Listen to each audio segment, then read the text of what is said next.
крем пломбир дайындаймыз. Бізге ол үшін сүт, қант, сары май және кукурузный крахмал керек.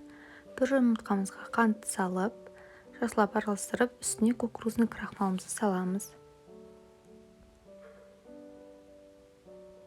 Жақсылап араластырамыз. Одан кейін сүтімізге жаңағы дайын болған массамызды құйып араластырамыз.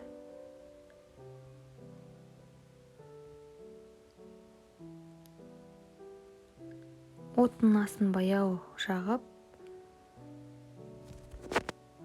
үстімізге құйып, асты күйіп кетпеу үшін араластырып тұрамыз. Дайын болған массамызды ыдысымызға құйып аламыз. Ыстық күйінде үстіне сары майымызды салып араластырамыз. Сары майымыз толық еруі керек.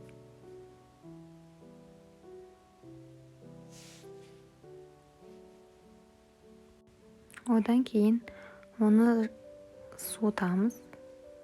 Сливкимізді алып миксерлейміз жақсылап. Өз формасын ұстау керек.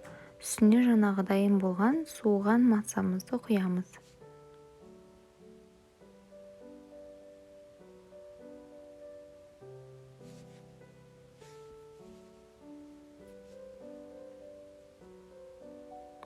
Миксермен араластырамыз жақсылап. Мінекей біздің пломбир креміміз дайын. Сіздер жасап көріңіздер.